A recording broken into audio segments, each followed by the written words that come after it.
नमस्ते दोस्तों, मेरा नाम है सूजल जायसवाल और आप देख रहे हैं जेआरएफ विद सूजल। आपका स्वागत है आज की नई इंटरेस्टिंग वीडियो में। क्लास स्टार्ट करने से पहले मैं आपको बता दूं कि इससे पहले हम जनरल एब्रीविएशंस ऑफ आईसीटी पढ़ चुके हैं। अगर आपने वो क्लास अभी तक नहीं देखी है तो इस वीडियो को देखने के बाद उस क्लास को ज़रूर देखना, जिसका लिंक नीचे डिस्क्रिप्शन बॉक्स में भी अवेलेबल है। चलिए आते हैं आज के हमारे टॉपिक के ऊपर। दोस्तों, आज हम बात करेंगे ईमेल के बारे में। ईमेल काफ़ी इंपॉर्टेंट टॉपिक है यूनिट 4 आईसीटी के अंदर। यहाँ से क्वेश्चन बनने की संभावनाएं बहुत है, तो क्यों ना इसे कवर कर लिया जाए। चलिए शुरू करते हैं। ईमेल का फुल फॉर्म सबसे पहले तो ध्यान रखिएगा, इलेक्ट्रॉनिक मेल। अब ईमेल क्या है इसके बारे में जान लेते हैं। ईमेल एक सेवा है जो हमें इंटरनेट पर इलेक्ट्रॉनिक मोड में संदेश भेजने की अनुमति देता है। यह एक ऐसा इलेक्ट्रॉनिक संदेश होता है जो किसी नेटवर्क से जुड़े विभिन्न कंप्यूटरों के बीच भेजा जा सकता है एवं प्राप्त भी किया जा सकता है। यह भौगोलिक रूप से हजारों मील दूर भी हो सकते हैं। मेल को मेल सर्वर के माध्यम से भेजा जाता है और प्राप्त किया जाता है। अब ये मेल सर्वर क्या होता है? देखिए, मेल सर्वर एक ऐसा कंप्यूटर होता है जिसका कार्य ईमेल को प्रोसेस करके उचित क्लाइंट तक ईमेल भेजना होता है। ओवरऑल इतना ध्यान रखिए, एक मेल सर्वर का काम यह होता है कि आप जिस भी व्यक्ति को ईमेल भेज रहे हैं वो सही व्यक्ति तक पहुंच रहा है या नहीं पहुंच रहा है, उसको सुनिश्चित करना इसका काम होता है। वेब पते की तरह ईमेल के भी पते होते हैं जिस पर ईमेल भेजी जाती है। ब्राउज़र प्रोग्राम की तरह ईमेल भेजने और प्राप्त करने के लिए विशेष ईमेल प्रोग्राम या सॉफ्टवेयर होते हैं, जैसे माइक्रोसॉफ्ट आउटलुक और आउटलुक एक्सप्रेस। हम कुछ वेबसाइटों की सहायता से भी ईमेल भेज सकते हैं और प्राप्त कर सकते हैं। आइए ईमेल के स्ट्रक्चर के बारे में बात करते हैं। ईमेल की संरचना। ईमेल के प्रत्येक उपयोगकर्ताओं को अपने ईमेल एड्रेस के लिए एक अनूठा नाम मिलता है। इस नाम को ईमेल एड्रेस के रूप में जाना जाता है। अब आपने देखा होगा कि जब भी आप ईमेल अकाउंट बनाते हैं तो वहाँ पर हर व्यक्ति को एक अलग अलग एड्रेस दिया जाता है। क्या कभी आपने देखा है कि किसी दो व्यक्ति के एक ही ईमेल हो? ऐसा नहीं होता है, कोई ना कोई डिजिट या नाम उसमें ज़रूर चेंज होता है। तो सभी को डिफरेंट टाइप के ईमेल एड्रेस दिए जाते हैं। ध्यान रखिए, ईमेल जो होता है ना, वो यूज़र नेम @डोमेन नेम के रूप में होता है। एग्जाम्पल के लिए मैं एक ईमेल आईडी लेता हूँ student@gmail.com। अब आपसे कहा जाए कि इसमें यूज़र नेम और डोमेन नेम को पहचानिए तो आपको तकलीफ हो सकती है, लेकिन मैं आपको बताता हूँ, के आगे वाला जो पार्ट होता है वो यूज़र नेम कहलाता है और के बाद वाला जो पार्ट होता है वो डोमेन नेम कहलाता है। अगर यहाँ पर देखा जाए तो स्टूडेंट यहाँ पर हुआ यूज़र नेम और gmail.com होता है एक डोमेन नेम। तो अगर एग्जाम में आपसे पूछा जाए कि यूज़र नेम और डोमेन नेम को पहचानिए तो आप आसानी से सवाल को कर पाएंगे। आगे भी मैंने इसमें लिख रखा है कि यूज़र नेम और डोमेन नेम जो होते हैं ना, चिन्ह के द्वारा अलग किए जाते हैं। दूसरा पॉइंट अगर देखें तो ईमेल एड्रेस में रिक्त स्थान मतलब स्पेस की अनुमति नहीं होती है। जब भी आप ईमेल अकाउंट बनाते हैं तो आपने देखा होगा उसमें किसी भी तरह का स्पेस एक्सेप्ट नहीं किया जाता है। आपको जितने भी कैरेक्टर है बिना स्पेस के लिखने पड़ते हैं और वही आपका ईमेल एड्रेस कहलाता है। आज की क्लास का सबसे इम्पोर्टेंट पार्ट अब आ चुका है, ईमेल हेडर। अगर एग्जाम में क्वेश्चन आता है तो 99% चांसेस है कि क्वेश्चन यहीं से आएगा, तो इसे समझ लेना बहुत ज़रूरी है। आइए देखते हैं ईमेल हेडर क्या होता है। ईमेल संदेश की पहली 5 या 6 पंक्तियों को ईमेल हेडर कहा जाता है। इसमें निम्नलिखित फील्ड्स होते हैं। अब नीचे कुछ पॉइंट्स दे रखे हैं मैंने। सबसे पहले मैं आपको इनकी डेफिनेशन बताऊंगा, तो अभी आप केवल इनकी डेफिनेशन सुनिए। अगली स्लाइड में मैं आपको बताऊंगा कि ये किस तरह से काम करते हैं, इनका उपयोग हम किस तरह से कर सकते हैं। एक बहुत ही प्यारा एग्जाम्पल देकर मैं आपको समझाऊंगा, तो अभी आप केवल इनकी डेफिनेशन सुनिए।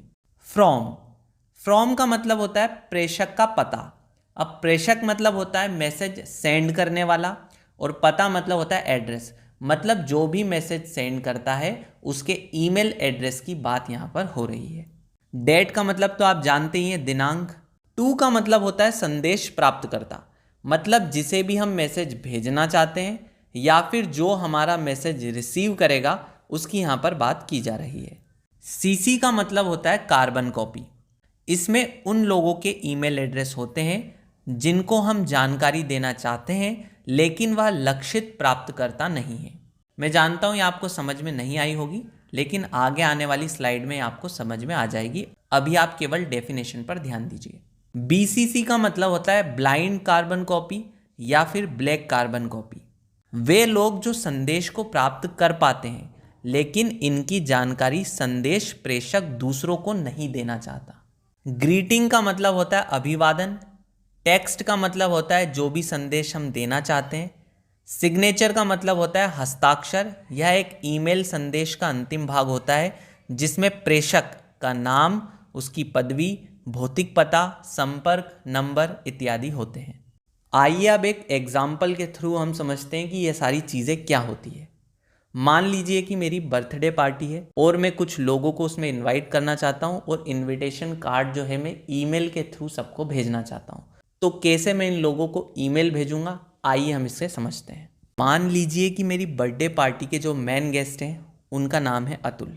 अब मैं अतुल जी को ये मैसेज भेजना चाहता हूँ कि आप मेरी बर्थडे पार्टी में आइए। तो उसके लिए मुझे उनके नाम से एक ईमेल एड्रेस जारी करना होगा, उन्हें एक ईमेल भेजना होगा। तो मैं 2 वाले ऑप्शन में अतुल जी की ईमेल आईडी डालूंगा।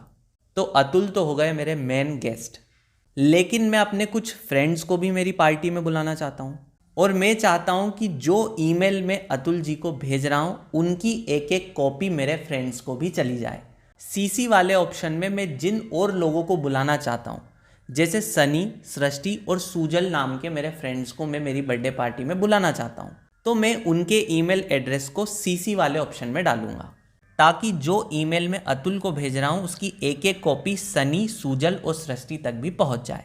अब जब यह मैसेज अतुल के पास पहुँचेगा तो उन्हें पता होगा कि इस मैसेज की एक कार्बन कॉपी सनी, सूजल और सृष्टि के पास भी गई हुई है। जब यह मैसेज सनी, सूजल और सृष्टि के पास पहुँचेगा तब उन्हें पता होगा कि बर्थडे पार्टी में अतुल जी भी इन्वाइटेड हैं। मतलब 2 और CC वाले आपस में एक दूसरे को देख सकते हैं। लेकिन हमने हमारी फ्रेंड रानू की ईमेल आईडी BCC में डाली है, तो जब रानू के पास यह ईमेल पहुंचेगा तो उसे पता होगा कि इस मैसेज की एक कॉपी अतुल, सनी, सूजल और सृष्टि के पास पहुंची है। लेकिन अतुल, सनी, सृष्टि, सूजल ये कभी नहीं जान पाएंगे कि इसकी कॉपी रानू के पास भी गई है।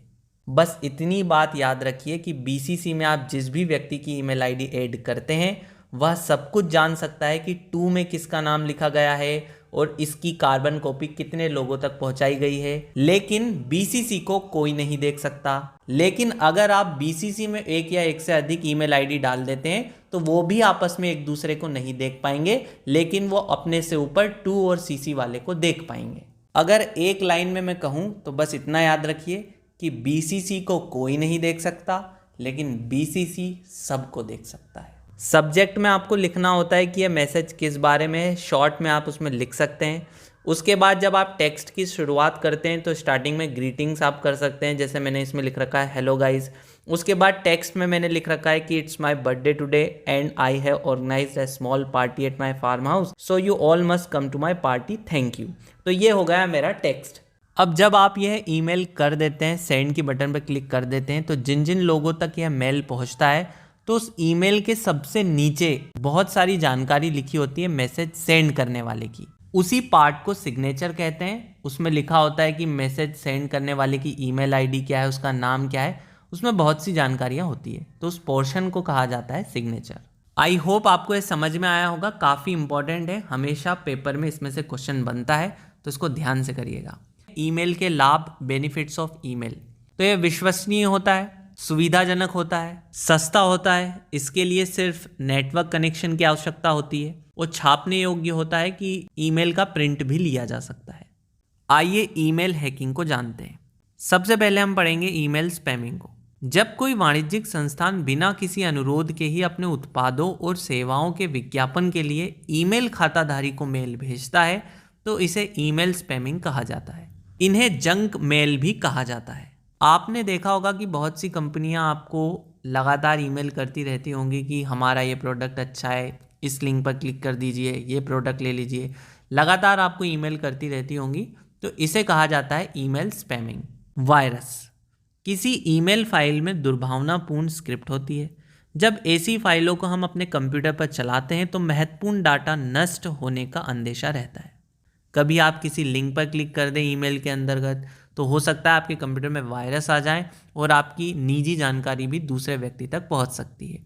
इसलिए ईमेल में आई हुई अधिकतर लिंक्स को ओपन नहीं करना चाहिए जब तक वह किसी विश्वसनीय व्यक्ति ने ना भेजी हो। फिशिंग, इसका मुख्य उद्देश्य उपयोगकर्ता का नाम, पासवर्ड और क्रेडिट कार्ड का विवरण आदि के रूप में संवेदनशील जानकारी चोरी करना होता है। इस मेल में ऐसे लिंक्स होते हैं जो ईमेल उपयोगकर्ता को ऐसी वेबसाइट्स पर लेकर जाते हैं जो देखने में तो वास्तविक वेबसाइट जैसी लगती है, लेकिन वह वास्तविक वेबसाइट नहीं होती है और आपको झांसे में लेकर आपकी क्रेडिट कार्ड की जानकारी, आपके पासवर्ड्स चोरी कर लिए जाते हैं। स्प्लैग, किसी को तब तक स्पैमिंग करते रहना जब तक कि उसके कंप्यूटर में बहुत गड़बड़ ना शुरू हो जाए या वह कंप्यूटर क्रैश ना हो जाए, तो इसे स्प्लैग कहते हैं। तो ईमेल से रिलेटेड जितनी भी जानकारियाँ थी जो आपको पता होनी चाहिए, आपकी परीक्षा को मद्देनज़र रखते हुए इम्पोर्टेंट है, वो सारी बातें मैं आपको बता चुका हूँ। इसमें भी जो सबसे इम्पोर्टेंट है वो ईमेल हेडर्स है, तो उसे एक बार और अच्छे से पढ़ लेना। इस क्लास की जो PDF है मैं अपने टेलीग्राम चैनल पर डाल दूंगा, आप वहां से उसे डाउनलोड कर सकते हैं और अच्छे से उसे एक बार और पढ़ लीजिएगा। मिलेंगे जल्दी किसी इंटरेस्टिंग वीडियो के साथ, तब तक के लिए देखते रहिए JRF विद सूजल, और वीडियो अच्छा लगा हो तो लाइक ज़रूर करना।